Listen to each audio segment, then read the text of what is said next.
Lektion 1: Die Macht der Empathie. Hallo Anna, ist dir schon einmal aufgefallen, wie Menschen auf bestimmte Situationen unterschiedlich reagieren? Hallo John, ja, es ist interessant, wie unsere Reaktionen von Person zu Person unterschiedlich sein können. Hattest du jemals Lust zu lachen, wenn jemand hingefallen ist? Oh ja, da ist dieser anfängliche Instinkt, es lustig zu finden, aber dann setzt Besorgnis ein. Genau. Wir machen uns oft Sorgen, dass sie sich selbst verletzt haben könnten. Es ist faszinierend, wie sich unsere Emotionen innerhalb von Sekunden ändern können. Manchmal zeigt die Art und Weise, wie Menschen reagieren, ihre zugrunde liegende Empathie. Kannst du ein Beispiel nennen?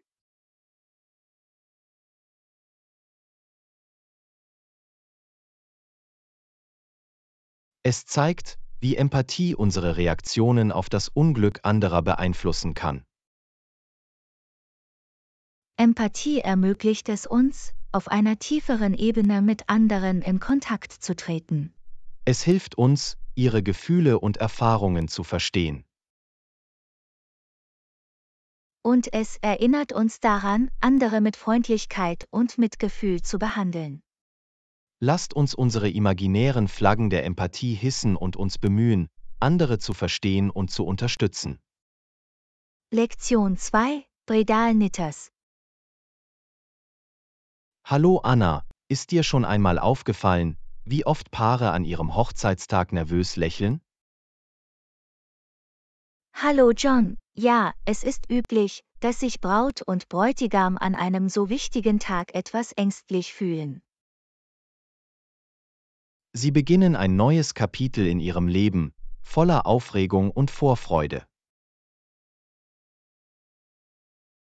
Es ist verständlich, dass sie eine Mischung aus Emotionen empfinden.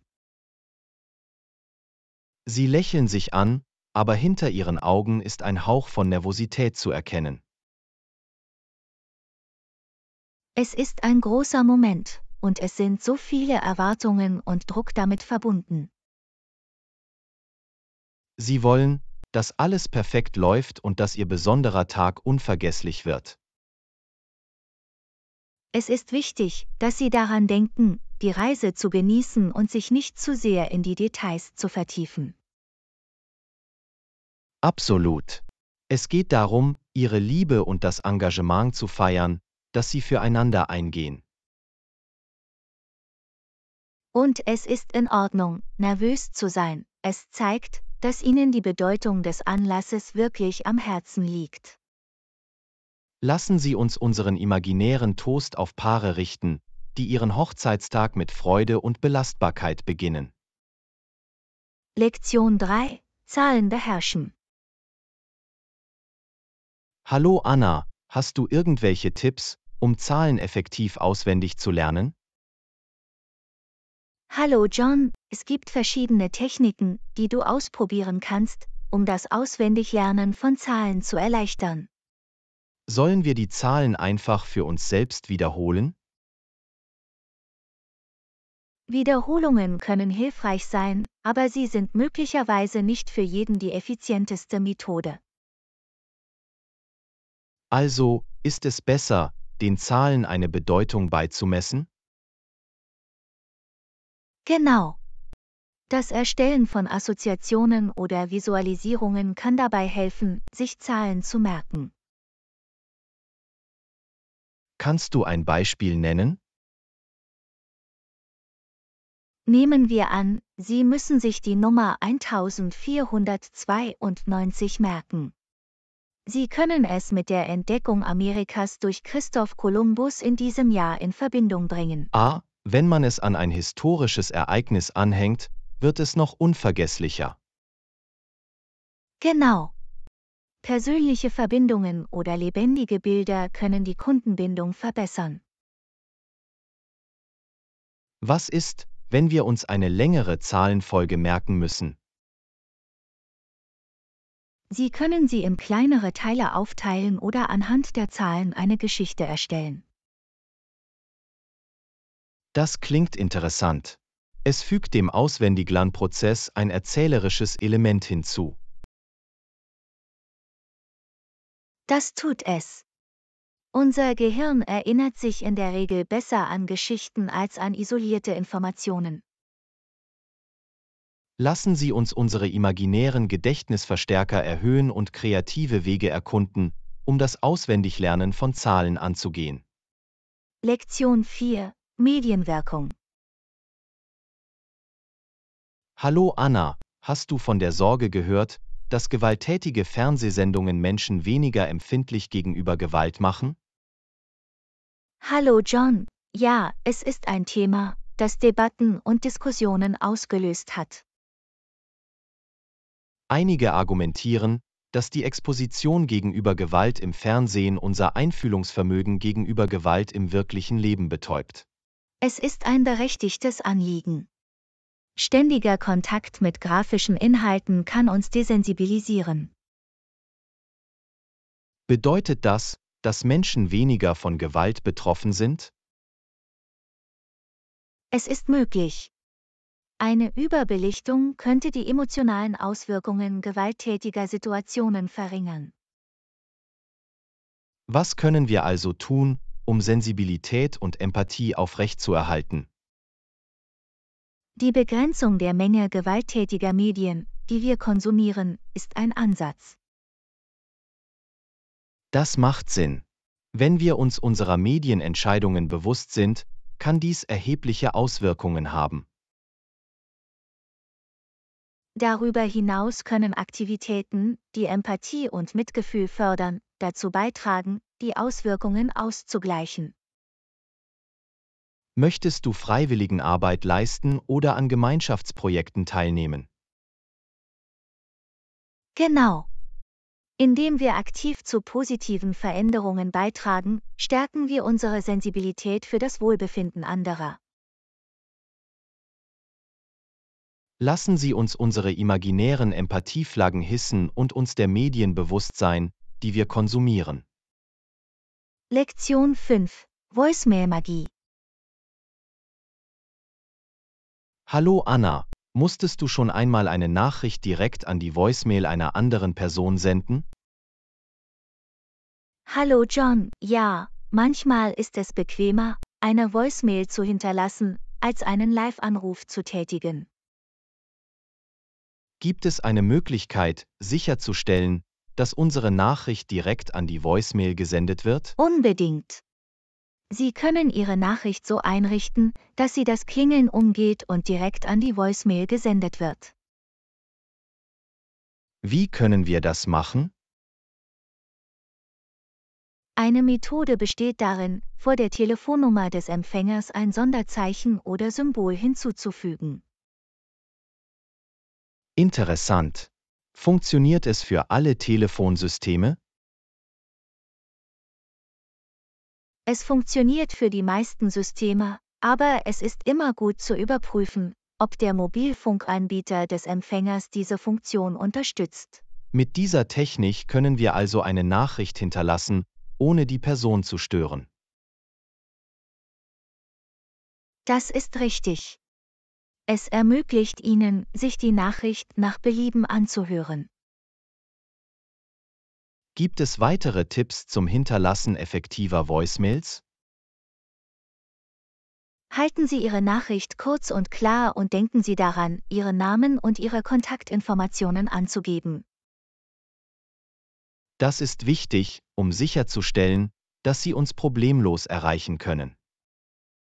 In der Tat ist es von entscheidender Bedeutung, auf die Etikette zu achten und eine professionelle oder höfliche Botschaft zu hinterlassen.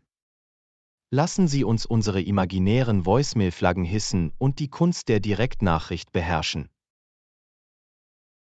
Lektion 6: Heroisches Opfer. Hallo Anna, hast du von der unglaublichen Geschichte einer Person gehört, die tagelang ohne Schlaf auskam, um den Verwundeten zu helfen? Hallo John, ja, es ist eine inspirierende Geschichte von Selbstlosigkeit und Mut. Tagelang ohne Schlaf auszukommen, klingt herausfordernd. Wie hat es diese Person geschafft? Es erfordert immenses Engagement und ein starkes Zielbewusstsein, dem Wohlergehen anderer Priorität einzuräumen. Haben Sie noch andere Hilfe geleistet, außer wach zu bleiben?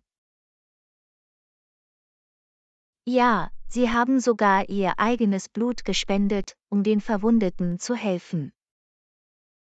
Das ist wirklich bemerkenswert. Ihr Handeln muss viele Leben gerettet haben. Absolut. Ihr Opfer und ihr schnelles Denken gaben den Verwundeten eine bessere Überlebenschance.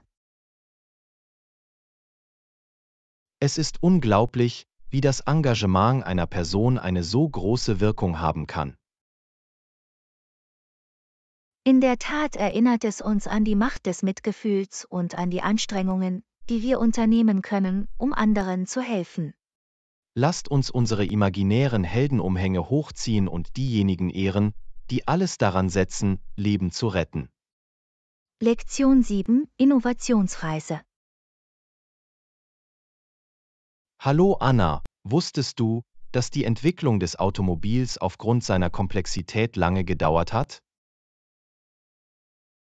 Hallo John, ja, das Automobil ist ein Wunderwerk der Technik mit Tausenden von Teilen. Es ist faszinierend, wie Erfindungen wie das Automobil einen Evolutionsprozess durchlaufen. Absolut. Es braucht Zeit, das Design und die Funktionalität zu verfeinern und zu perfektionieren. Gab es unterwegs besondere Herausforderungen? In der Tat viele Herausforderungen. Von der Verbesserung der Motoreffizienz bis hin zur Gewährleistung von Sicherheitsmaßnahmen. Ich kann mir vorstellen, dass umfangreiche Tests und Experimente erforderlich waren. Ja, Ingenieure und Erfinder haben jahrelang der Forschung und Entwicklung gewidmet. Es ist beeindruckend, wie weit wir von den frühen Automobilen zu den fortschrittlichen Fahrzeugen von heute gekommen sind. In der Tat haben technologische Fortschritte die Automobilindustrie revolutioniert. Lassen Sie uns unsere imaginären Innovationsflaggen hissen und den Einfallsreichtum des Automobils würdigen. Lektion 8: Triumph über die Natur. Hallo Anna, wusstest du, dass schlechtes Wetter ein beachtliches Schwimmen um mehrere Tage verzögerte? Hallo John, ja, es ist unglaublich, wie die Natur manchmal unsere Pläne in Frage stellen kann. Ich kann mir die Enttäuschung der Schwimmer vorstellen, die auf die richtigen Bedingungen warten. Absolut. Aber in der Nacht zum 8. September klarte das Wetter endlich auf. Das muss ein Moment der Erleichterung und Aufregung für die Schwimmer gewesen sein. Tatsächlich nutzten sie die Gelegenheit und gingen ins Wasser, um mit dem Schwimmen zu beginnen. Gab es irgendwelche Hindernisse, die Sie während Ihrer Reise überwinden mussten? Ja, sie standen vor verschiedenen Herausforderungen, von unvorhersehbaren Strömungen bis hin zu Müdigkeit. Es erfordert immense Entschlossenheit und körperliche Stärke, um eine so anspruchsvolle Leistung zu überstehen. Absolut. Ihre Ausdauer und ihr Training haben sich am Ende ausgezahlt. Lasst uns unsere imaginären Siegesflaggen hissen und ihren Triumph über die Natur feiern. Lektion 9: Kreative Zusammenarbeit. Hallo Anna, hast du dich jemals gefragt, warum Sullivan Musik für Gilberts Drehbücher schreiben musste? Hallo John, es ist eine interessante künstlerische Zusammenarbeit zwischen den beiden. In der Tat. Aber warum konnte Gilbert keine Worte für Sullivans Musik schreiben? Es ist eine Frage der Spezialisierung und der unterschiedlichen kreativen Stärken. Also konzentrierten Sie sich jeweils auf Ihre jeweiligen Fachgebiete? Exakt. Gilbert zeichnete sich durch das Schreiben witziger und humorvoller Drehbücher aus, während Sullivan wunderschöne Melodien komponierte. Ihre Partnerschaft muss eine perfekte Mischung von Talenten gewesen sein. Absolut. Zusammen schufen sie zeitlose und beliebte Werke. Es ist faszinierend, wie zwei Personen zusammenkommen können, um etwas Außergewöhnliches zu schaffen. Die Zusammenarbeit bringt oft das Beste aus den Fähigkeiten jeder Person heraus und verbessert das Endergebnis.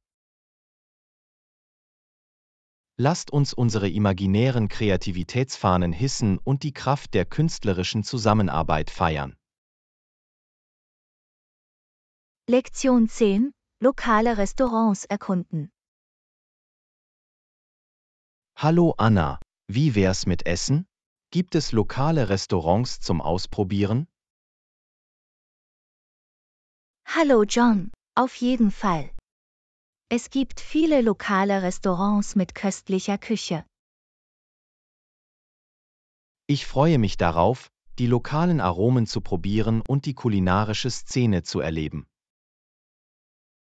Wir sollten das Fischrestaurant am Strand probieren. Es ist bekannt für seine frischen Fänge. Das klingt fantastisch.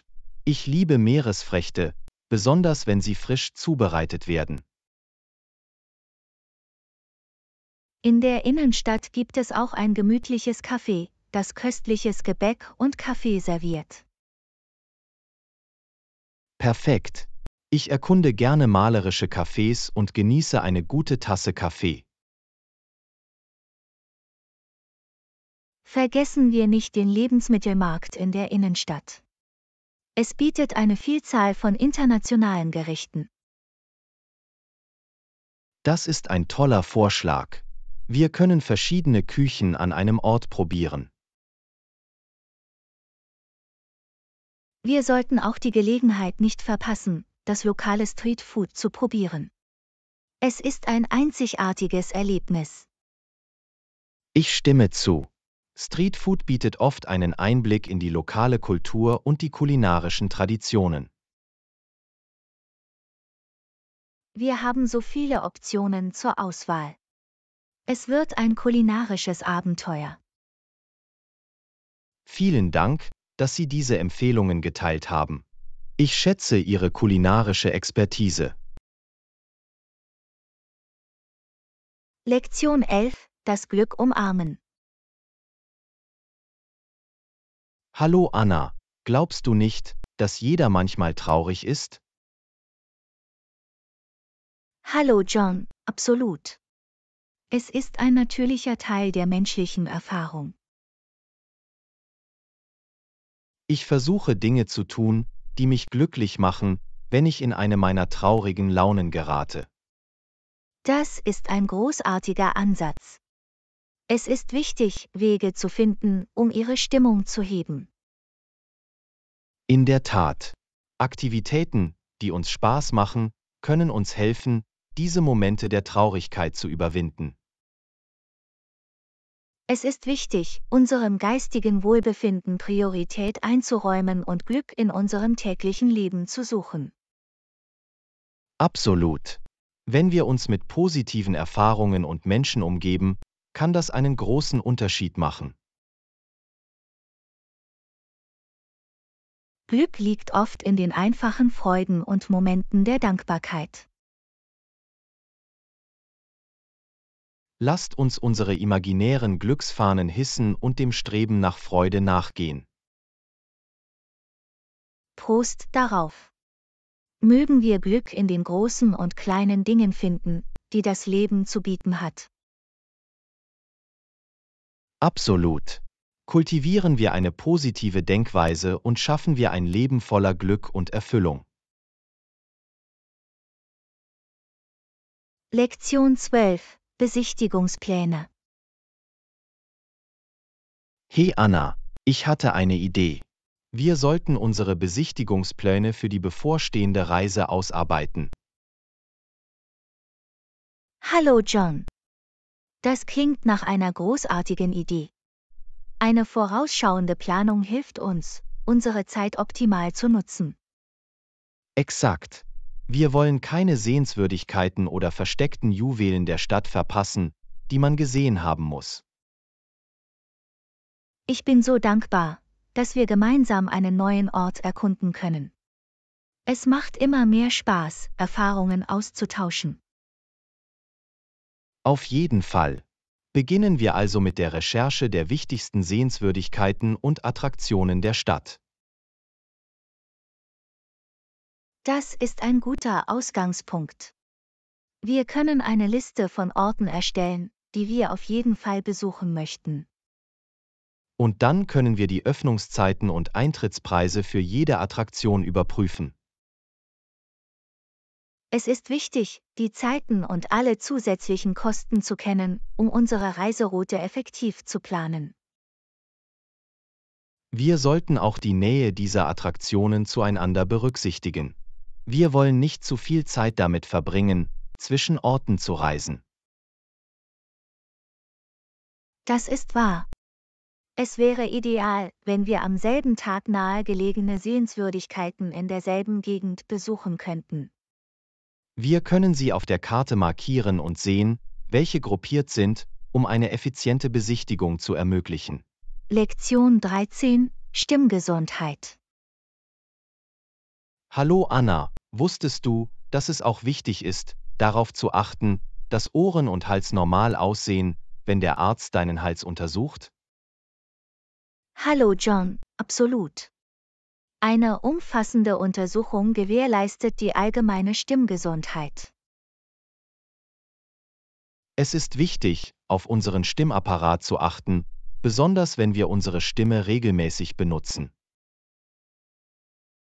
Regelmäßige Vorsorgeuntersuchungen können helfen, Probleme zu erkennen und möglichen Stimmproblemen vorzubeugen. Das ist richtig. Die Aufrechterhaltung einer guten Stimmhygiene ist für Sänger, Schauspieler und Redner unerlässlich. Die richtige Flüssigkeitszufuhr und die Vermeidung einer Belastung der Stimmbänder sind wichtige Maßnahmen für die Stimmgesundheit. Es ist auch wichtig, unsere Stimmen vor und nach intensivem Gebrauch aufzuwärmen und abzukühlen. Absolut. Sanfte Übungen und Stimmruhe können helfen, Stimmermüdung und Verletzungen vorzubeugen. Lasst uns unsere imaginären Stimmfahnen hissen und dem Wohlbefinden unserer Stimmen Priorität einräumen. Lektion 14: Aromen probieren. Hallo Anna, hast du die vielen verschiedenen Varianten dieser Getränke bemerkt? Hallo John, absolut. Die Welt der Getränke bietet eine Vielzahl von Geschmacksrichtungen und Vorlieben. Viele Menschen schätzen den Geschmack alkoholischer Getränke, aber viele genießen auch alkoholfreie Speisen.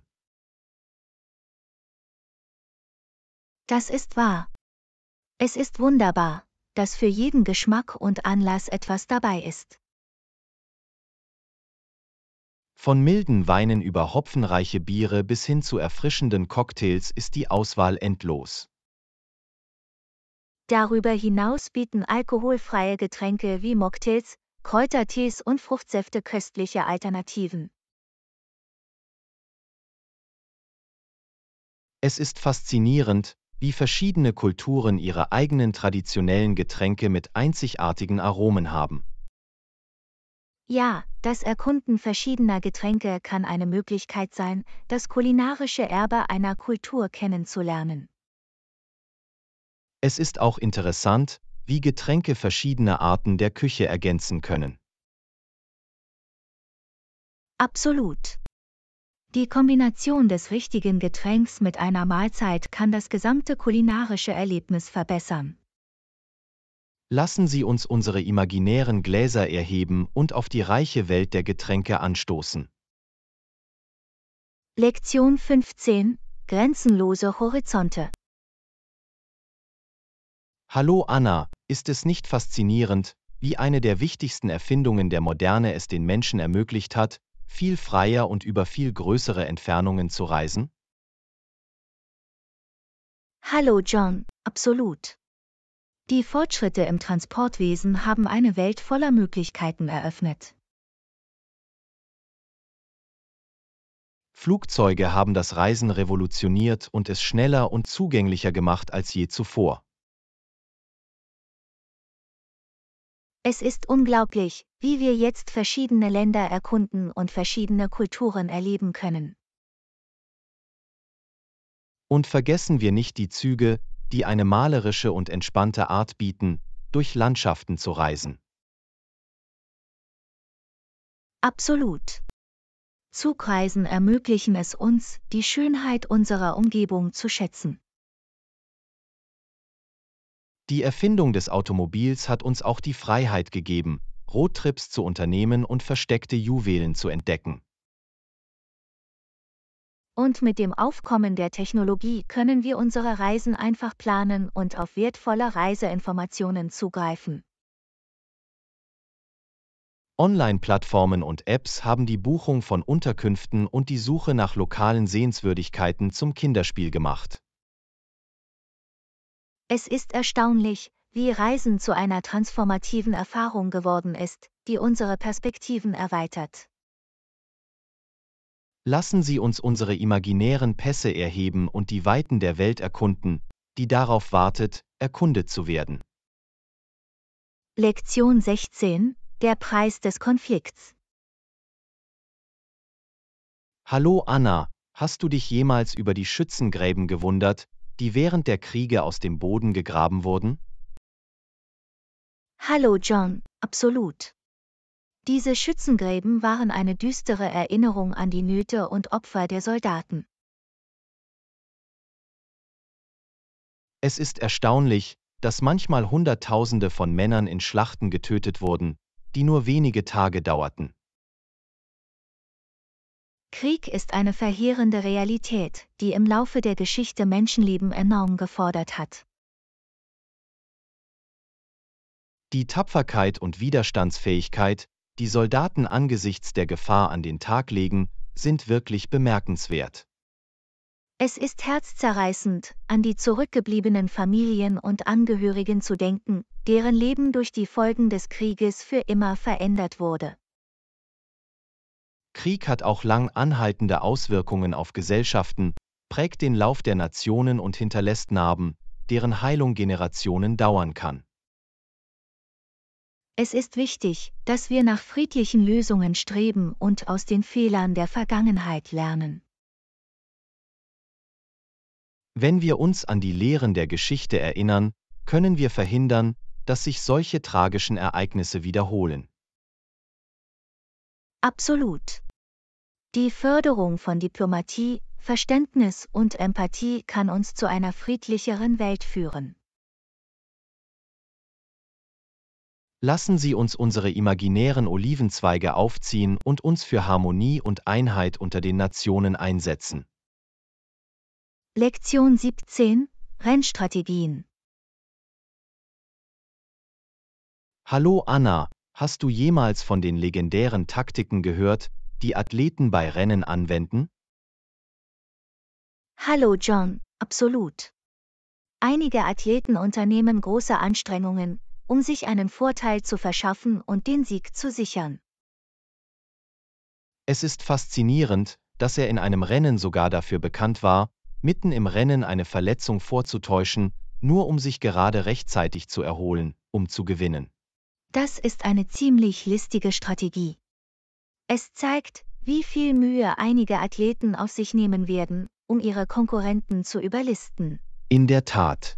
Beim Rennen geht es nicht nur um körperliche Leistungsfähigkeit, sondern auch um geistige Agilität und strategisches Denken.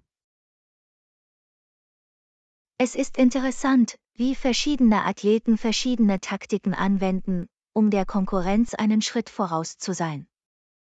Einige Läufer ziehen es vor, stark zu starten und ihren Vorsprung zu behalten, während andere ihre Energie strategisch für einen letzten Schub aufsparen. Und im Mannschaftssport koordinieren Sportler häufig ihre Anstrengungen und verlassen sich dabei auf Teamarbeit und effektive Kommunikation. Das Timing ist auch entscheidend. Zu wissen, wann man etwas unternehmen oder eine Gelegenheit nutzen muss, kann den Unterschied ausmachen. Absolut. Es geht darum, das richtige Gleichgewicht zwischen Geschwindigkeit, Ausdauer und taktischer Entscheidungsfindung zu finden. Lassen Sie uns unsere imaginären Ziellinien anheben und den berauschenden Geist des Wettbewerbs feiern. Lektion 18: Effektive Voicemail-Grüße. Hallo Anna, hast du jemals über die Bedeutung von Voicemail-Grüßen nachgedacht? Hallo John, absolut. Voicemail-Grüße spielen eine entscheidende Rolle für eine effektive Kommunikation. Es ist wichtig, eine klare und präzise Nachricht zu haben, die Anrufer darüber informiert, warum sie ihre Anrufe nicht annehmen können. Absolut.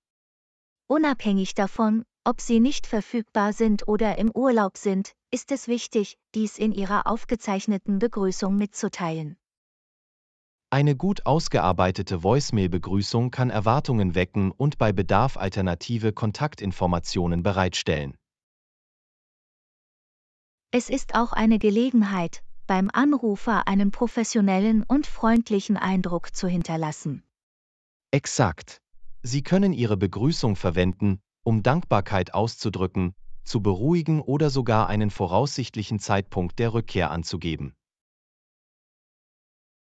Und wenn Sie in einem professionellen Umfeld arbeiten, ist es wichtig, bei Ihrer Voicemail-Begrüßung einen formellen Ton beizubehalten. Auf der anderen Seite können Sie in einem persönlichen Rahmen Ihre Persönlichkeit durchscheinen lassen und Ihre Begrüßung lockerer gestalten. Lassen Sie uns unsere imaginären Telefone erheben und uns um Voicemail-Grüße bemühen, die eine positive und nachhaltige Wirkung hinterlassen. Prost darauf! Mögen unsere Voicemail-Grüße unsere Professionalität, Herzlichkeit und Rücksichtnahme gegenüber anderen widerspiegeln. Lektion 19: Wettermuster im amerikanischen Westen. Hallo Anna, hast du jemals die einzigartigen Wettermuster im amerikanischen Westen bemerkt? Hallo John, absolut. Das Wetter in dieser Region kann sehr faszinierend und vielfältig sein. Es ist interessant, dass direkt östlich der Küstenberge in den meisten Fällen starker Regen fällt. Ja, diese Gebirgszüge wirken als Barrieren, wodurch die Wolken ihre Feuchtigkeit abgeben, wenn sie aufsteigen.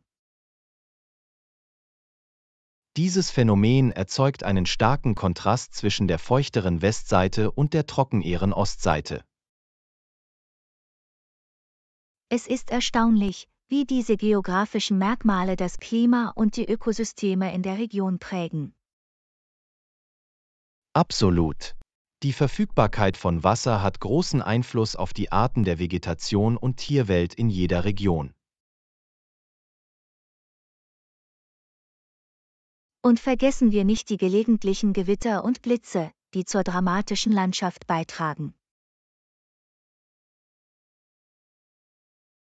Es ist wie eine Theateraufführung der Natur, die ihre Kraft und Schönheit zur Schau stellt. In der Tat. Es ist wichtig, die Naturgewalten, die unsere Umgebung prägen, zu schätzen und zu respektieren. Lassen Sie uns unsere imaginären Regenschirme hochziehen und die sich ständig ändernden Wettermuster des amerikanischen Westens genießen. Lektion 20: Das Universum erkunden. Hallo Anna, hast du schon einmal ein Planetarium besucht, um die Wunder des Universums zu erkunden?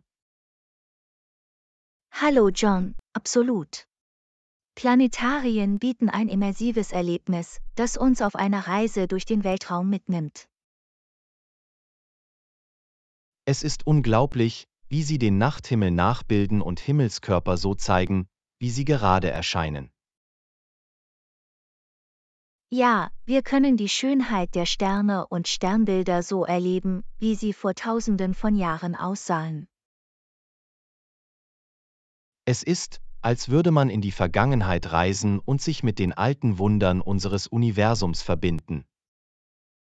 Und nicht nur das, Planetarien bieten auch Einblicke in die Entwicklung unseres Verständnisses des Kosmos.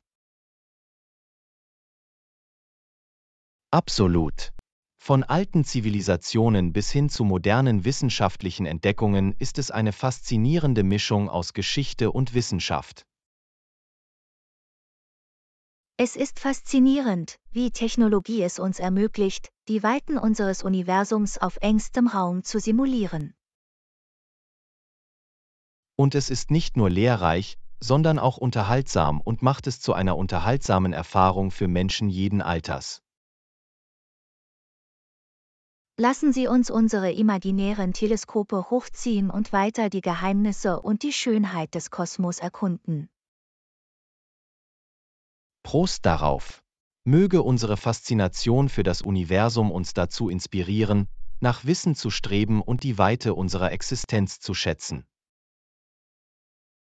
Lektion 21: Schatzsuche bei Yard Sales.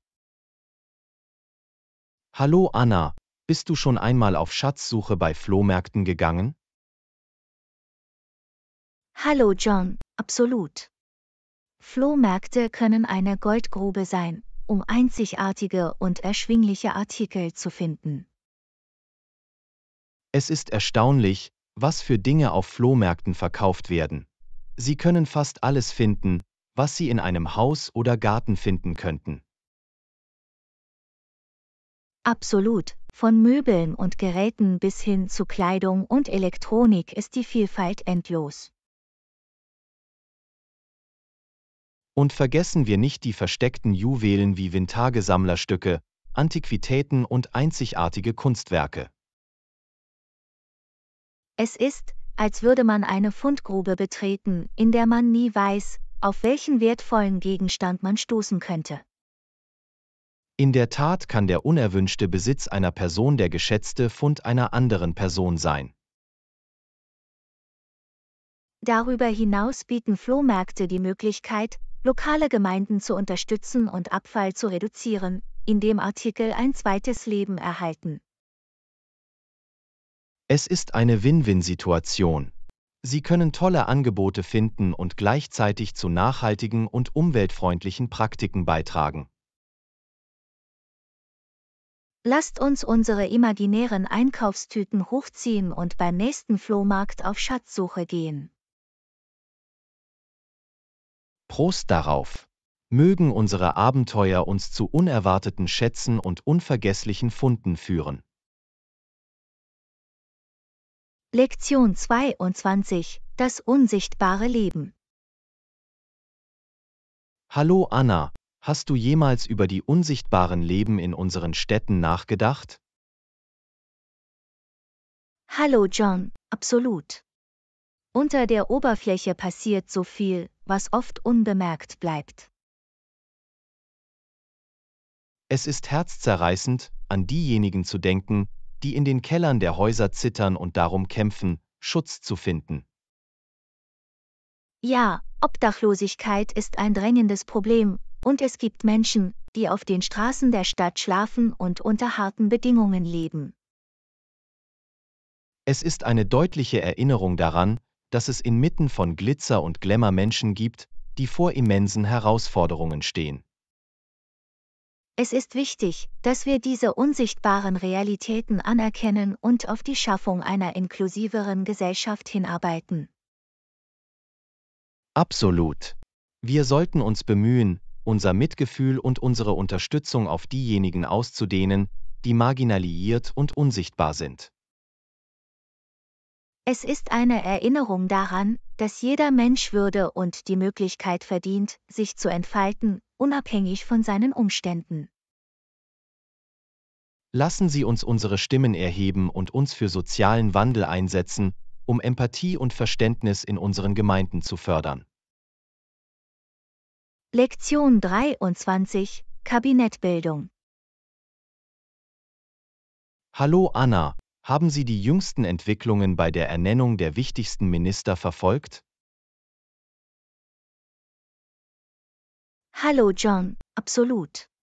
Es ist immer interessant zu sehen, wie sich die Kabinettsbildung entwickelt. Morgen werden die wichtigsten Minister ernannt, was ein wichtiger Schritt zur Regierungsgestaltung ist. Ja, es ist das Kernteam, das wichtige Entscheidungen und Politiken für das Land vorantreiben wird. Die Ernennung anderer Minister dauert jedoch in der Regel etwas länger, da verschiedene Faktoren eine Rolle spielen. Es ist ein komplexes Rätsel, bei dem Fachwissen, Repräsentation und politischen Allianzen gegeneinander abgewogen werden müssen. Ich vertraue darauf, dass der Prozess gründlich sein wird, um sicherzustellen, dass die besten Personen für jede Rolle ausgewählt werden. Es ist wichtig, kompetente und engagierte Mitarbeiter zu haben, die effektiv auf die Bedürfnisse der Menschen eingehen können. Absolut. Ein gut gebildetes Kabinett kann einen erheblichen Einfluss auf den Fortschritt und das Wohlergehen der Nation haben. Lassen Sie uns die Entwicklungen im Auge behalten und auf eine Regierung hoffen, die sich für die Verbesserung der Gesellschaft einsetzt. Prost darauf!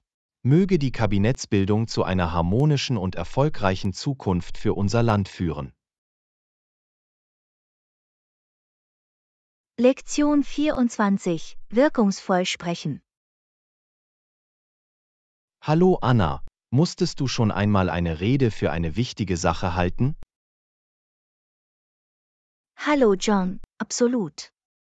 Vor anderen zu sprechen, um das Bewusstsein zu schärfen, kann eine herausfordernde Aufgabe sein. Ich erinnere mich, als wir eine Kampagne hatten, um Geld für die Krebsforschung zu sammeln. Es war ein ziemliches Unterfangen. Das Teilen der Mission und der Geschichten hinter der Sache kann eine wirkungsvolle Möglichkeit sein, andere zu engagieren und zu inspirieren. Absolut. Es ist wichtig, Worte zu wählen, die beim Publikum ankommen und die Dringlichkeit des Themas vermitteln. Eine emotionale Verbindung kann den Menschen helfen, zu verstehen, welche Auswirkungen ihre Unterstützung haben kann. Und es geht nicht nur um den Inhalt, sondern auch um die Lieferung. Vertrauen und Klarheit sind unerlässlich. Ja, vorher zu üben und eine effektive Körpersprache zu verwenden, kann die Wirkung der Botschaft verstärken. Es ist auch wichtig, einen positiven und hoffnungsvollen Ton beizubehalten, auch wenn schwierige Themen besprochen werden. Absolut. Ein Gefühl von Optimismus zu vermitteln kann andere dazu motivieren, sich der Sache anzuschließen und etwas zu bewegen. Lassen Sie uns weiterhin für wichtige Anliegen eintreten und unsere Worte nutzen, um positive Veränderungen herbeizuführen. Lektion 25 Den Wandel annehmen. Hallo Anna, hast du jemals eine bedeutende Veränderung erlebt, die dein Leben komplett verändert hat? Hallo John, absolut. Veränderung kann sowohl aufregend als auch herausfordernd sein, besonders wenn sie unsere gewohnten Routinen verändert. Ich erinnere mich, als Steve in ein neues Land gezogen ist. Für ihn war alles anders als das, was er gewohnt war. Es ist üblich, zunächst einen Kulturschock zu erleiden, wenn man mit einer völlig neuen Umgebung konfrontiert wird. Steve musste sich an eine andere Lebensweise anpassen, und es dauerte einige Zeit, bis er sich daran gewöhnt und seinen Platz gefunden hatte.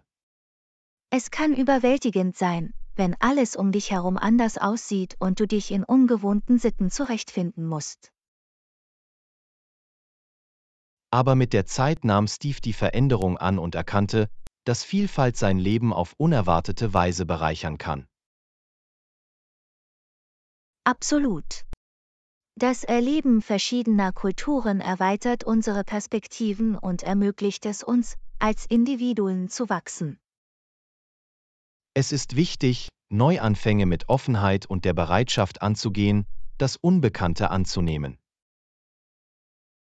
Veränderung kann ein Katalysator für persönliches Wachstum sein und uns dazu bringen, neue Leidenschaften und Möglichkeiten zu entdecken.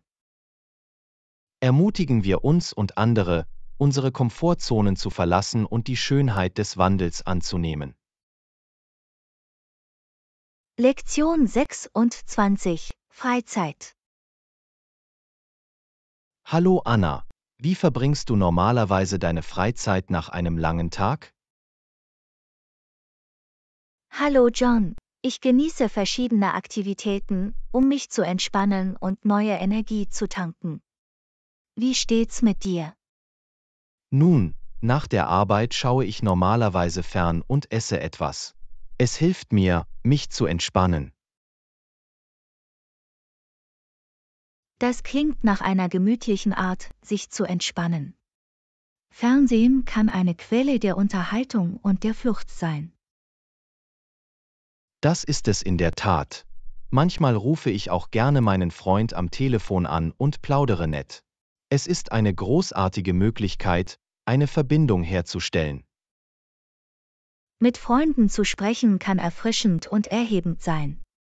Es ist wunderbar, Erfahrungen auszutauschen und sich auszutauschen. Absolut.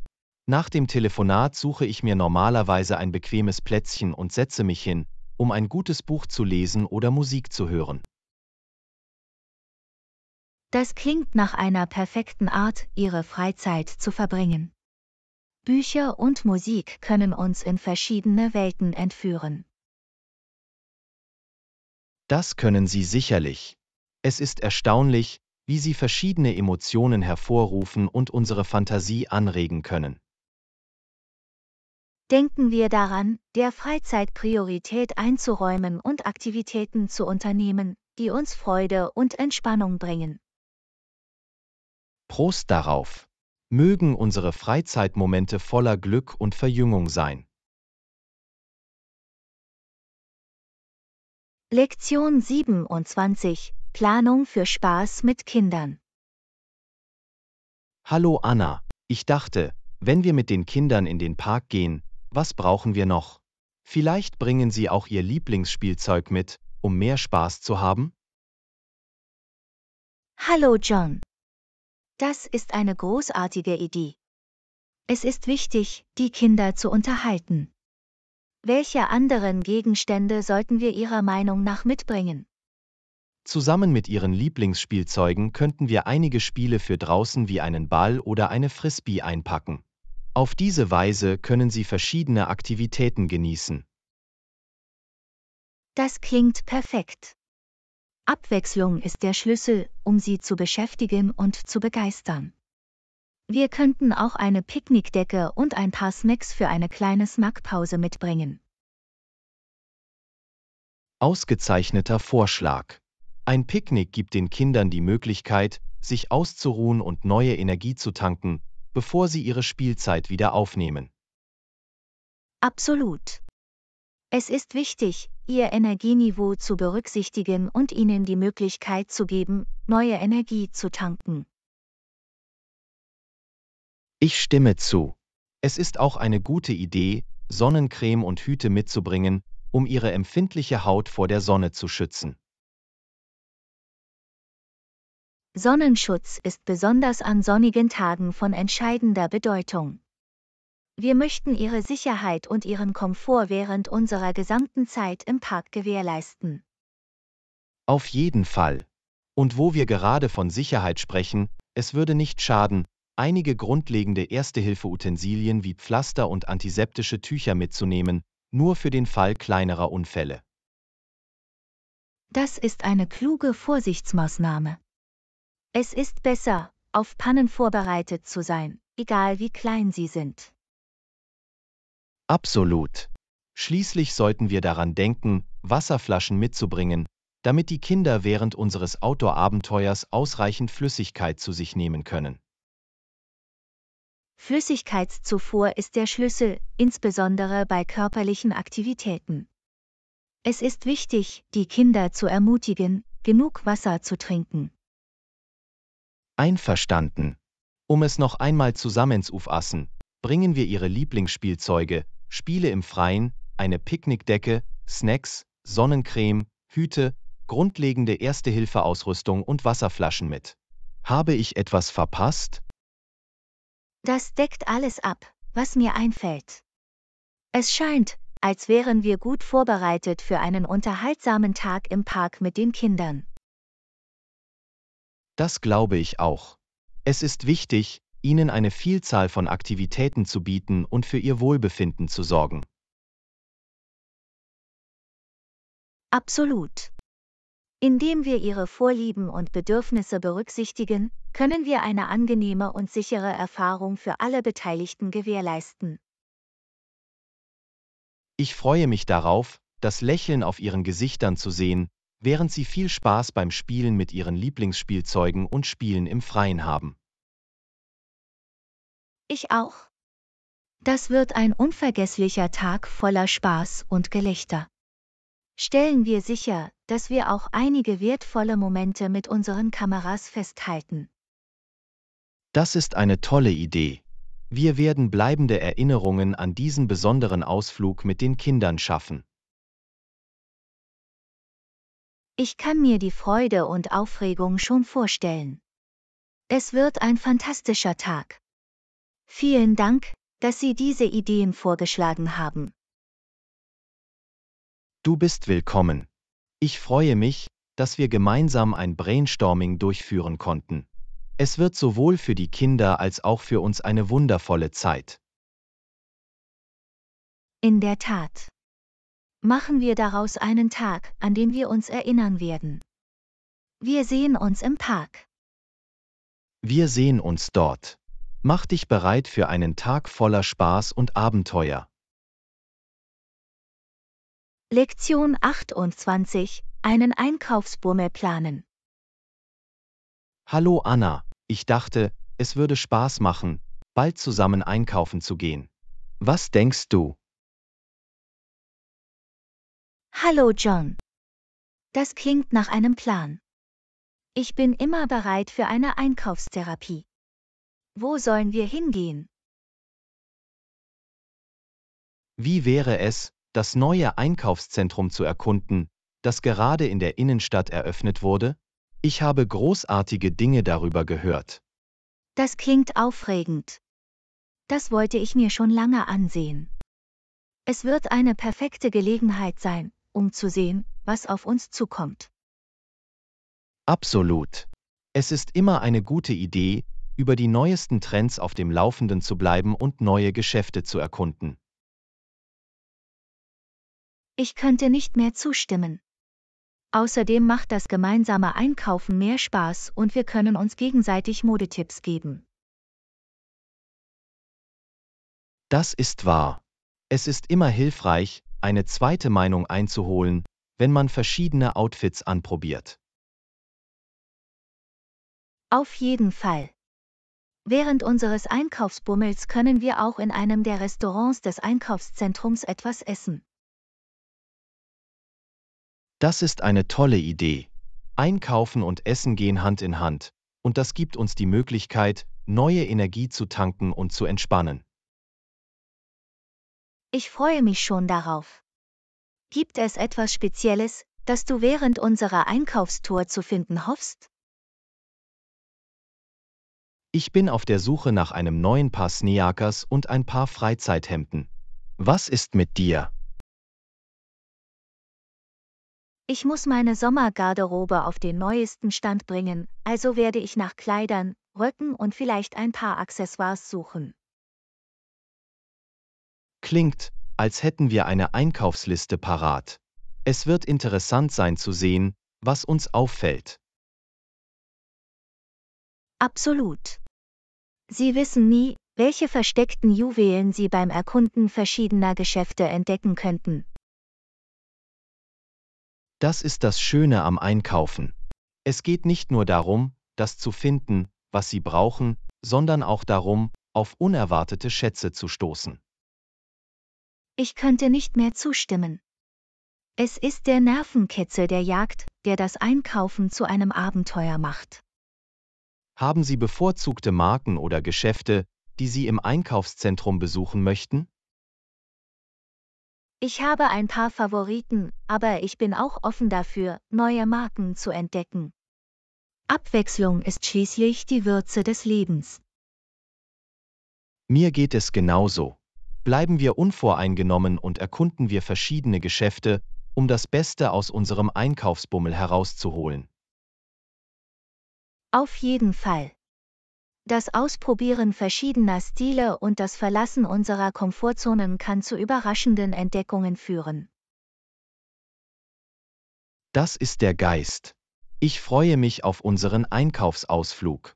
Es wird eine großartige Möglichkeit sein, Zeit miteinander zu verbringen und Spaß zu haben.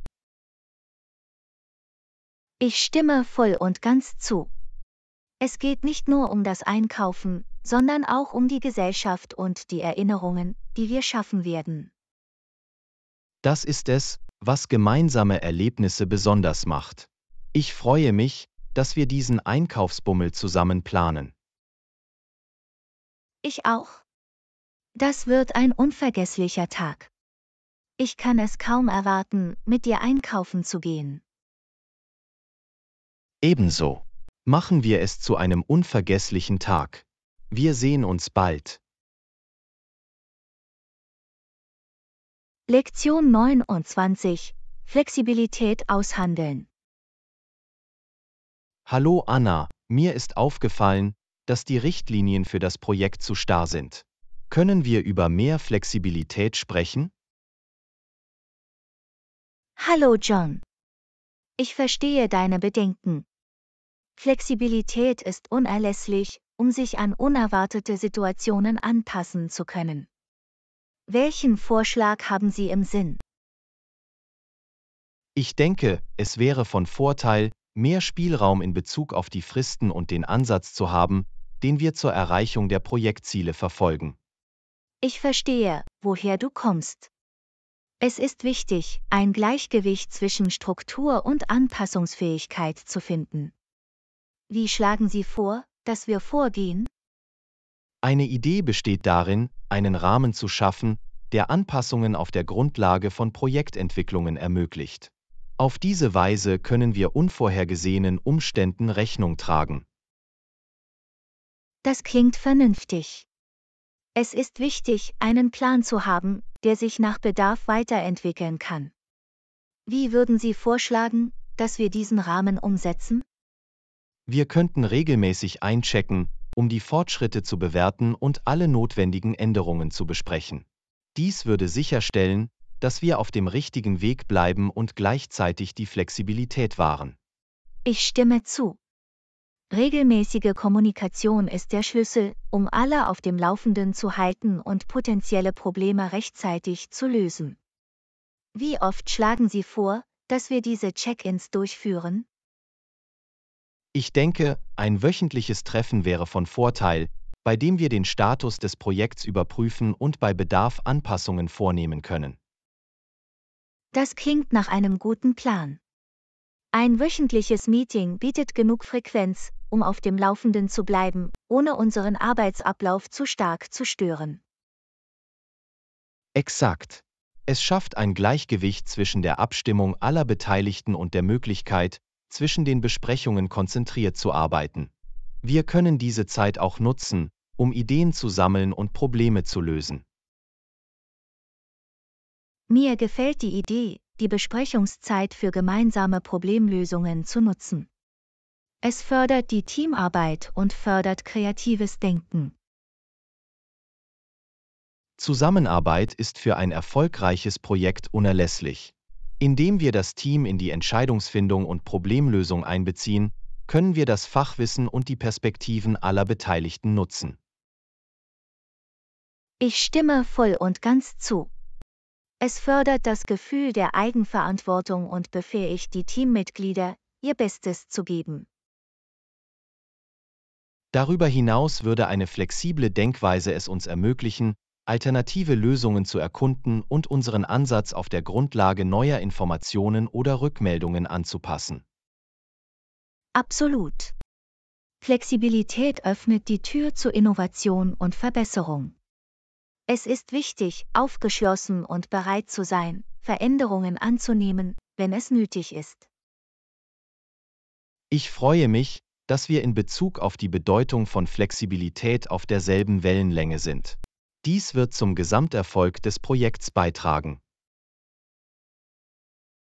Ich auch. Ich glaube, dass unsere Bereitschaft, uns anzupassen und Gemeinsamkeiten zu finden, zu einer produktiveren und lohnenderen Zusammenarbeit führen wird. Ich schätze Ihr Verständnis und Ihre Bereitschaft, mehr Flexibilität in Betracht zu ziehen. Es zeigt Ihr Engagement, das bestmögliche Ergebnis zu erzielen. Ich danke dir. Ich schätze Ihren Beitrag und glaube, dass wir gemeinsam das richtige Gleichgewicht zwischen Struktur und Flexibilität finden können. Das ist der Geist. Lassen Sie uns zusammenarbeiten, um ein Projektumfeld zu schaffen, das Wachstum fördert und sich an veränderte Umstände anpasst. Ich könnte nicht mehr zustimmen. Auf eine erfolgreiche und flexible Projektreise. Prost darauf. Lass es uns geschehen lassen.